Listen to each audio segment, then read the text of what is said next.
Contraponto Notícias está começando mais uma vez e esse é o último programa da série Cuba e Venezuela, onde a gente tem trazido aqui para o nosso telespectador da TV Comunitária de Belo Horizonte, informações sobre esses países que mostram um outro lado que não é mostrado pela TV tradicional aqui no Brasil, que tem falado muito mal e falado muitas inverdades sobre Cuba e Venezuela. Para isso nós entrevistamos alguns cubanos, venezuelanos e brasileiros que vivem em Cuba, brasileiros que vivem na Venezuela.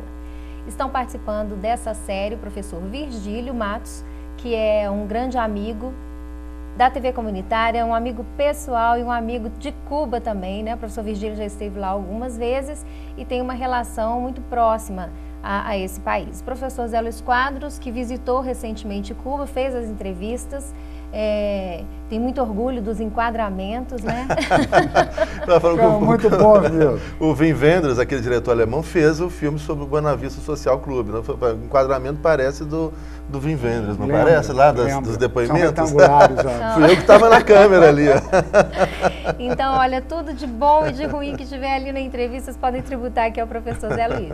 Bom, mas tem sido muito bom, né, a gente discutir sobre isso e escutar aqui também em espanhol nessas entrevistas, que é um objetivo também do nosso programa, quebrar o estranhamento com esse idioma dos nossos vizinhos e que deve fazer parte também do nosso, deve ser internalizado pelos brasileiros. O difícil espanhol caribenho, e em especial o difícil espanhol cubano caribenho. E em especial o difícil espanhol do Mong, né, que foi entrevistado aqui no último programa e que nós até ficamos com uma dívida aqui no último programa, foi falar um pouco sobre o salário dos cubanos, que aparentemente é um salário muito pequeno, um salário irrisório, né? Mas que nas palavras do Mong, que foi entrevistado pelo professor Zé Luiz aqui e a entrevista foi apresentada no último programa, falava sobre a possibilidade de ter disponível esse salário, né? Porque a gente aqui no Brasil, a classe média, por exemplo, pode ter um salário invejável por um cubano, no entanto, chega no final do mês, ele é obrigado a gastar, ele é obrigado a gastar mais do que o cubano. Eu acho que é interessante a gente até relembrar para o telespectador o que a nossa Constituição Federal diz enquanto salário mínimo. O salário mínimo constitucional está lá escrito, um salário capaz de satisfazer as necessidades básicas do trabalhador e de sua família, como vestuário, alimentação, moradia, educação, saúde, lazer. Né? Então, você vai computar isso tudo, o salário, esse salário vai ficar importante. Né? E isso em Cuba, a gente pegar, olha, a educação é de qualidade, de extrema qualidade e gratuita. Desde da infantil até a universidade e para todo mundo, universal para todo mundo. Cuba é um dos países com maior acesso universal à educação superior, né? Está entre os 5 do mundo. Né? A saúde é pública, gratuita e de qualidade, e de grande qualidade. Inclusive as medicações receitadas, quaisquer que sejam elas. A moradia, ou aluguel, ou a casa própria, ela é baratíssima, a eletricidade baratíssima. Então casa todos própria, esses... professor Zé Luiz, calma aí, vamos ter que explicar isso aqui, porque não é verdade, então, que em Cuba as pessoas não podem ser donos de nada? Esse é outro mito, que o Contraponto tenha essa missão, teve essa missão e conseguiu desfazê-lo, né, pulverizá-lo. Uma coisa que eu queria colocar, que é bastante interessante, o sistema de dupla moeda. Nós temos o CUC, né, que é o peso cubano conversível, né? E nós temos o chamado peso cubano. Um estudante de medicina brasileiro que lá não paga absolutamente nenhum tostão, ele recebe do governo cubano 100 pesos cubanos. Faça em casa você a seguinte ideia. 1 milésimo de real para tomar o ônibus para ir e voltar. O transporte público é problema? Sim, o transporte público é problema, mas todos aqueles que possuem carro te dão carona. Né? Tem também esse dado da solidariedade. Segundo, não se pagar absolutamente nem um tostão de saúde, de habitação, que é um outro problema, também um outro problema, como se aqui em Belo Horizonte não fosse. E os acessos, não só a informação, um jornal custa alguma coisa próxima a 15 milionésimos de real. Né? A possibilidade de se ir a shows, a teatros, a cinema, o custo disso é também alguma coisa risível. Então, fazíamos as contas, eu, a Tatiana e o professor Zé Luiz, um cubano médio para um brasileiro de classe média, o que representaria esses custos? Aproximadamente de 5 a 6 mil reais. Isso um brasileiro de classe média teria que ter para fazer frente ao que o cubano que ganha o salário, vamos dizer, o sueldo mínimo. Esses agora, 100 pesos, né, que o brasileiro recebe, o que ele faz com isso? Uma espécie de uma bolsa, né? É uma bolsa. O que ele faz com isso? Um pão custa 5 centavos. Faz farra, né? Faz farra. Com 50 centavos você toma um morrito. Sim, do bom. Do bom. Né? Um charuto, 10 centavos, um charuto que o cubano fuma, um charuto, 10 centavos. Eu fico pensando, o que representa de concreto na vida de uma pessoa, e estamos dizendo aqui no Brasil, 5 mil reais é um nível de ingresso bastante significativo. Agora, o que a propaganda faz? O que a direita faz? Pega o peso cubano, transforma o peso cubano em cookie e fala, eles vivem com 6, 10 euros por mês. É verdade, mas com 6, 10 euros por mês, faz-se lá o que aqui no Brasil não se consegue fazer de 6 a 10 mil reais mês. Fazer a conta que fica até difícil, de tão pequeno que é o valor. Você pegar um pão, 5 centavos de peso cubano. Se você for transformar isso... 5 milionésimos de real. For transformar isso em dólar, dá quanto? Não dá. Dá 0,000. Tem que fazer a conta, não sou bom em matemática, não, mas vocês fazem em casa. Mas é muito... Quer dizer, é isso. Mas é mínimo, né? Tantos 6 euros, só isso. Só que aí você vai pagar 1 centavo de euro, menos do que isso, para comprar um pão. Qual que é a mágica? É não ter necessidade de acumulação. O povo é solidário, o povo vive pensando no outro, não vive só pensando no próprio umbigo. Essa que é a grande mágica. Que é uma coisa também que eu lembrei no último programa, no nosso programa da semana passada, deixei de falar, mas eu quero retomar essa questão aqui. Não vi obesos em Cuba. As pessoas têm uma qualidade de vida, uma saúde impressionante, porque não existe o excesso, a cultura do excesso. Nem mendigos e nem mortos de fome. Isso também é um outro dado bastante significativo. Não, porque se morre de comer demais ou de comer de menos, né? E não tem nenhuma das duas coisas. Gente, eu lembro de um depoimento de uma menina cubana, ela falando que tem voo charter diário de Miami para Havana, de Havana para Miami. Os cubanos que têm parentes em Miami vão para Miami, os cubanos que moram em Miami, que querem visitar seus parentes em Havana, vão. E são voos charters diários hoje, são muitos voos charters diários. E é uma cubana, uma menina, seus 17, 18 anos, que foi a Miami e falou, olha, mas lá é tudo muito exagerado. A gente liga a televisão, tem 200 canais, 300 canais, a gente muda, fica mudando de canal o tempo todo, no final a gente não vê nada. E a gente come um sanduíche, 2 sanduíches, aquela quantidade de coisa, a gente come muito. Nossa, é tudo muito exagerado. Ela falava assim, falou, mas aqui é mais tranquilo, né? Aquela coisa assim do apelo. É muito interessante a gente ver esse contraste. Nos Estados Unidos, por exemplo, 60% da população norte-americana hoje é obesa. Né? E quanto mais pobre, mais obeso, porque quanto mais pobre, pior come aquele sanduíche, com um monte de bacon, aquela coisa assim, né? E que acaba morrendo de tanto comer, né? É uma contradição muito interessante, né?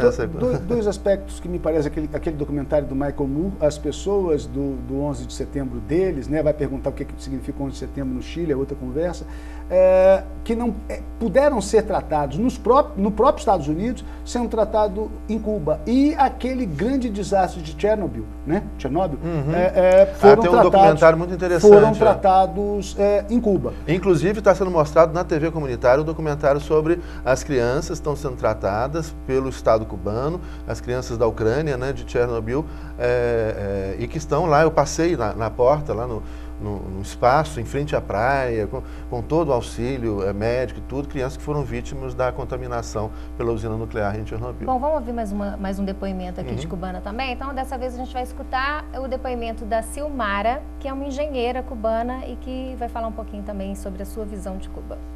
Bueno, muy buenas tardes, soy Xiomara, soy la especialista principal del taller de transformación integral del barrio Príncipe.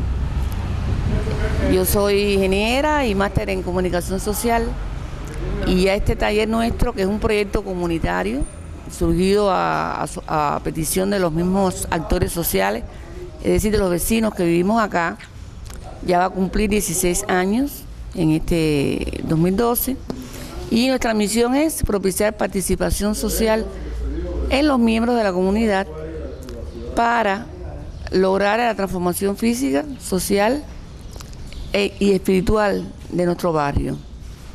Nosotros somos un pequeño grupo multidisciplinario, somos 7 compañeros con diferentes especialidades.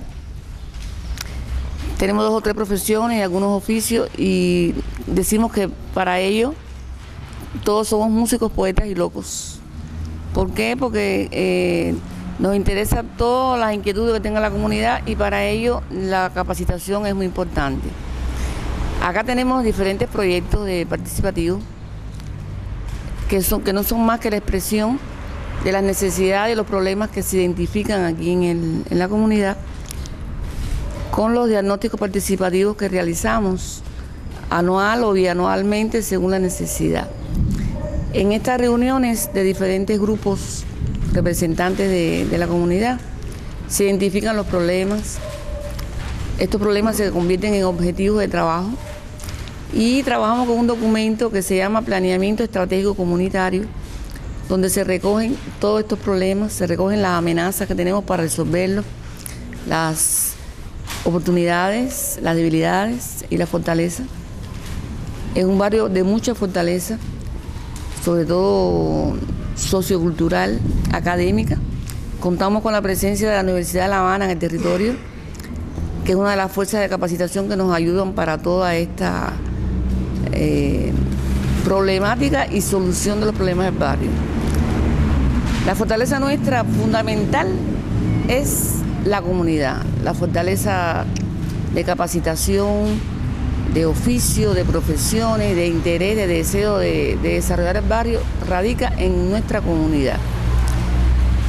Una de las fortalezas muy fuertes que tenemos acá es que hemos tenido la oportunidad de contar como vecinos, ya hace algunos años, del brasilero cubano Elio Dutra. Él fue vecino de nuestro barrio, fue una persona que desarrolló la solidaridad entre nuestro país y Brasil durante los años donde estos países no tenían relaciones políticas ni sociales. Vivió aquí en el barrio. Tenemos los vecinos que viven en esa misma casa donde él vivió, toda la documentación con la que él contaba en la época, la tenemos recopilada. Estamos realizando un proyecto de colaboración entre un grupo de brasileños y nosotros para lograr un espacio que le llamamos Memorial Elio Dutra, donde va a estar expuesta toda esta documentación de este hombre, que además fue ciudadano cubano, tenía la doble ciudadanía, fue miembro del Partido Comunista Cubano y contamos con el honor de su fallecimiento en nuestro periódico Granma, el órgano oficial de nuestro partido. Apareció un reportaje sobre su vida y sobre estas virtudes que yo he explicado muy sucintamente.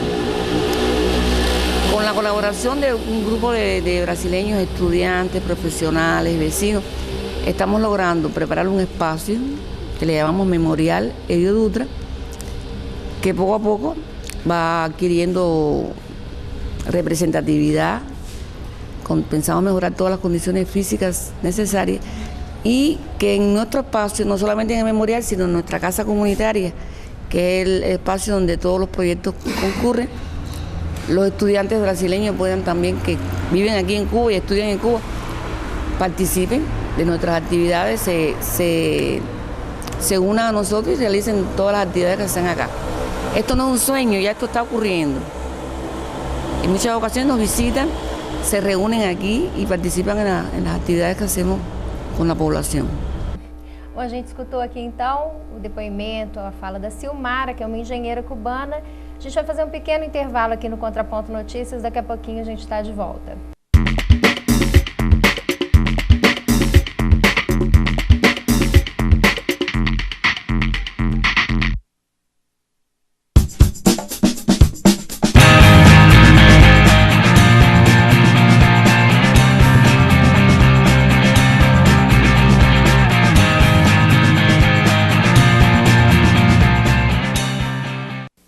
Sempre que a senhora me vê na televisão, a senhora logo pensa: opa, tem produto de limpeza novo chegando.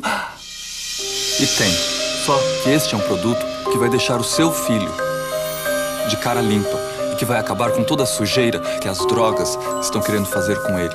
Que é tão fácil de usar.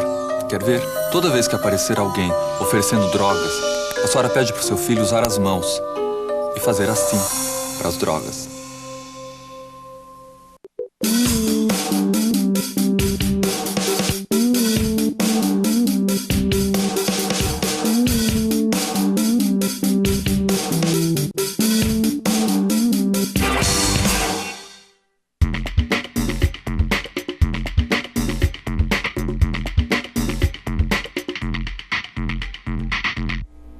Estamos de volta com Contraponto Notícias e o último programa da série Cuba e Venezuela, que nós aqui discutimos uma outra visão sobre esses dois países que não é mostrada na televisão.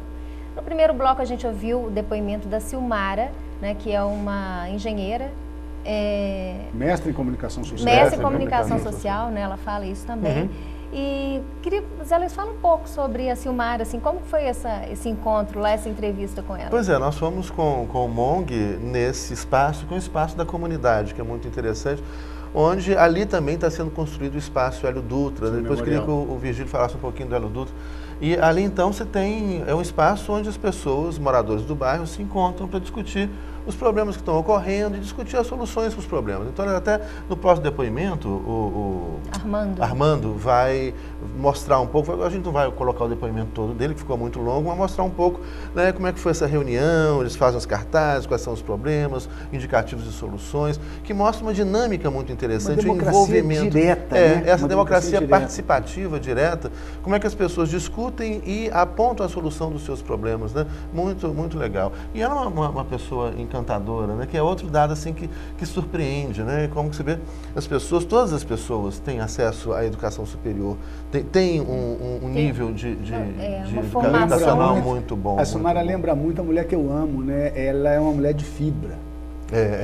É uma sofisticação no discurso, né? É impressionante, também, exatamente, né? De dizer do próprio país, coisa que aqui, lamentavelmente, no Brasil é tão raro. É verdade. Bom, uma outra coisa que eu queria perguntar, antes da gente passar aqui. Falar do memorial. Ah, sim, Virgílio. Vamos falar sobre o memorial. Gente. Olha, Hélio Dutra era uma pessoa que eu conheci em 2005, já bastante avançado em idade, morava num apartamento extremamente simples, ele, a esposa cega, com um cunhado. O cunhado era o jovem do trio, tinha 78 anos de idade. Perli Cipriano prestou uma inestimável ajuda a Hélio Dutra no seu final de vida. É verdadeiramente uma pessoa amada em Cuba e tão conhecida, ao passo que aqui no Brasil, se você perguntar quem foi o jornalista Hélio Dutra, talvez até mesmo militantes da Federação Nacional dos Jornalistas terão dificuldade em identificar.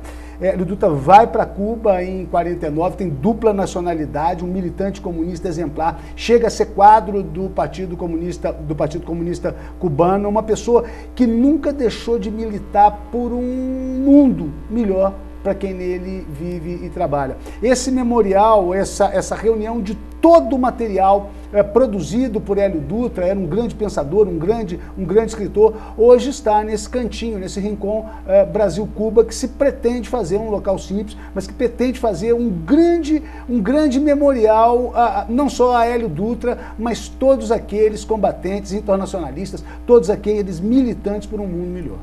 A Silmara fala também em espiritualidade na entrevista dela, né, Virgínia? Então, não é verdade que não pode ter religião em Cuba?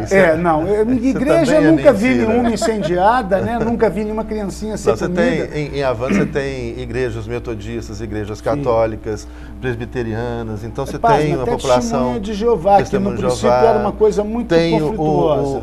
A santeria. A santeria, que é originária de religiões africanas, como o candomblé, umbanda, né? Então você tem muita religiosidade, muita espiritualidade, e isso não é proibido de forma nenhuma, os cubanos têm muita espiritualidade. É muito comum as pessoas serem dedicadas a algum orixá, com as cores típicas do orixá, e também carregarem consigo o escapulário da Virgem do Cobre, por exemplo. E o cristianismo também é permitido?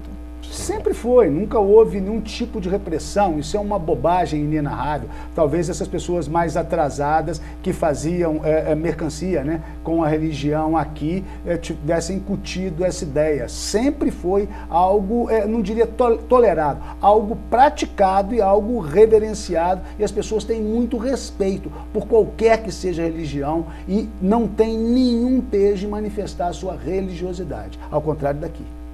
Bom, vamos ouvir então agora o próximo depoimento, que é o último depoimento que a gente vai trazer aqui. Infelizmente a gente já está chegando ao final dessa série Cuba e Venezuela. E nós vamos ouvir agora o Armando. É Armando Garcia Ramos. Vamos lá, não Ramon, não pode ter Ramon nem Ramos, né? Então, o Armando Garcia Ramos, vamos ouvir.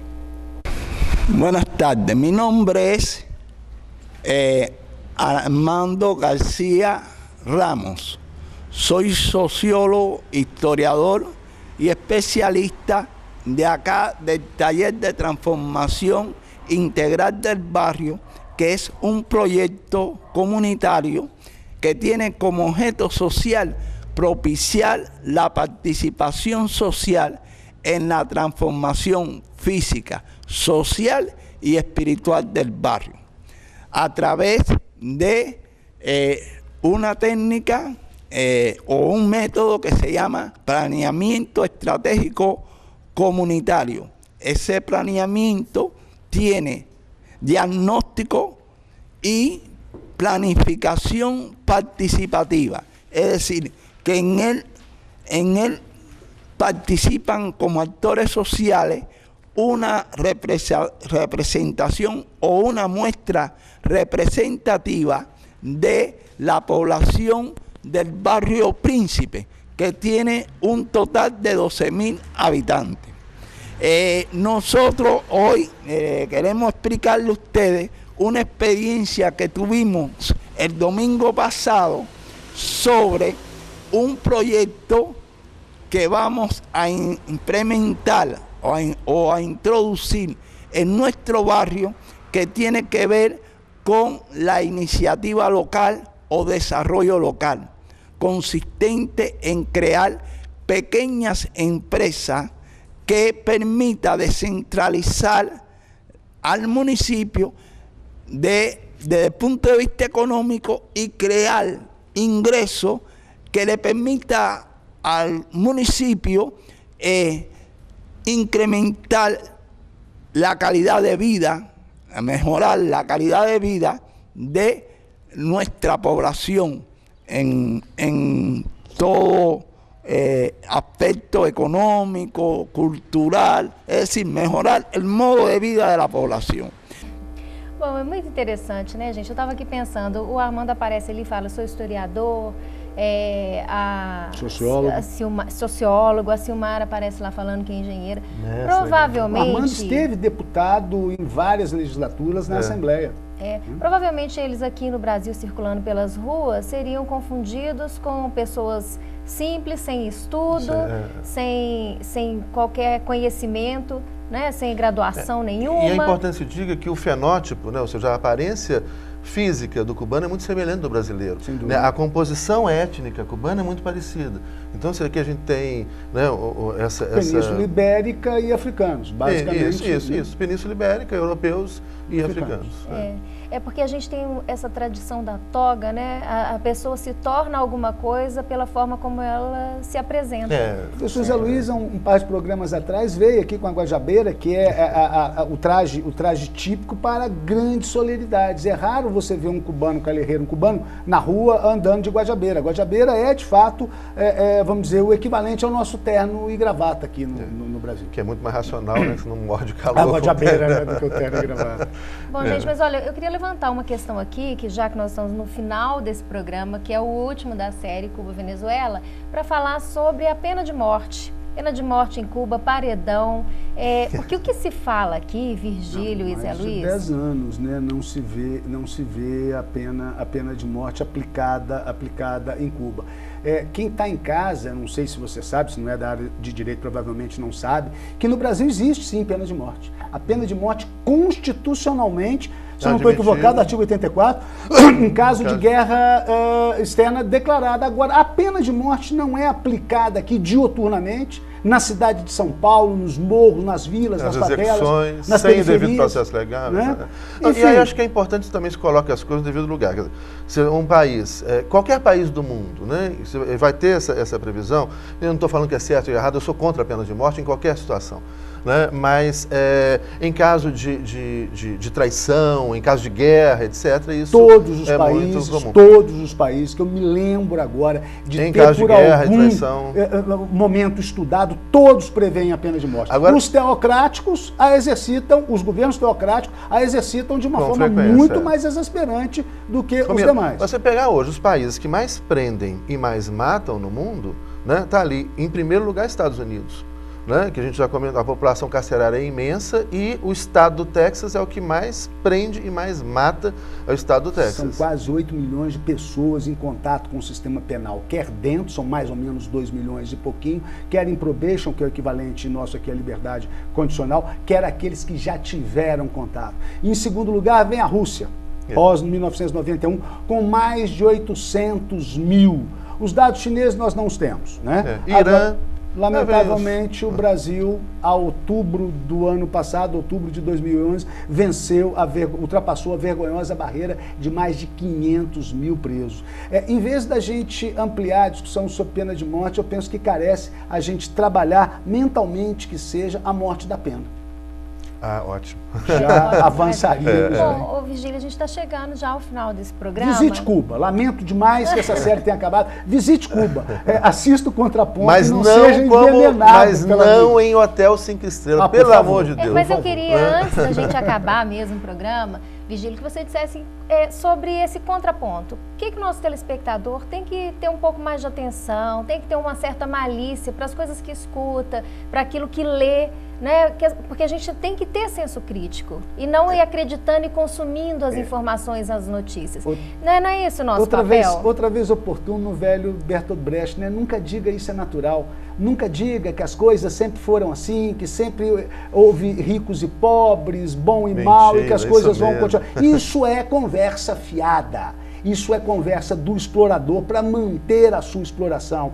Reaja, lute, se prepare sobretudo. E uma dica que lhe dou o conhecimento é uma ferramenta e uma arma, mas o conhecimento é algo que nem sobre as mais inacreditáveis torturas vão conseguir extrair de você. Visite Cuba, né? Sem preconceito, se transforme, porque você se transformando, eu tenho certeza que você consegue transformar o mundo, e o mundo precisa já passamos do ponto de não retorno dele ser transformado. Zé Luiz, qual que é o seu recado final aqui para o nosso Contraponto? Eu acho que, ouvindo o Virgílio falar, o Virgílio diz tudo, né? E eu acho que eu tinha, assim, talvez terminar com uma má notícia para os conservadores, que é o quê? As coisas mudam o tempo todo, inevitavelmente, mesmo que a gente não queira. O capitalismo está com séculos contados.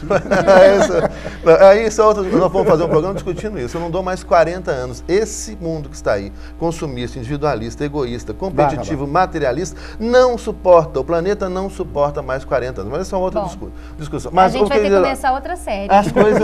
As coisas mudam, está tudo mudando o tempo todo, o universo está mudando, a natureza está mudando, a gente muda biologicamente, fisicamente, psiquicamente, a gente saiu de casa, conviveu, encontrou, a gente está mudando, então não adianta. Infelizmente, né, para os conservadores, uma má notícia, as coisas vão mudar. Zé Luiz entrou em desespero com o final do programa. Gente, nós vamos ter que encerrar essa série. Visite Cuba. E o Contraponto Notícias volta na próxima semana com mais novidade para você. Continue com a programação da TV Comunitária.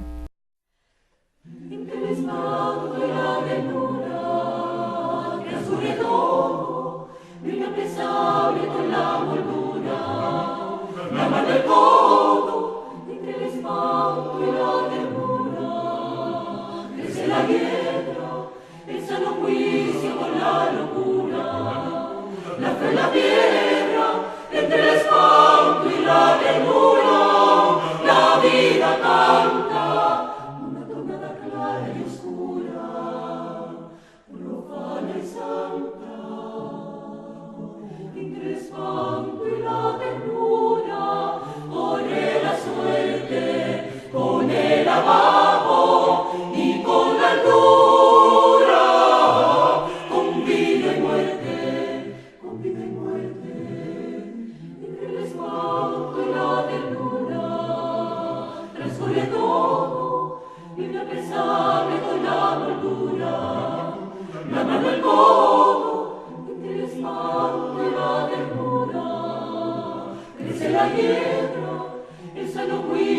con la locura. La fe, la piedra, entre el espanto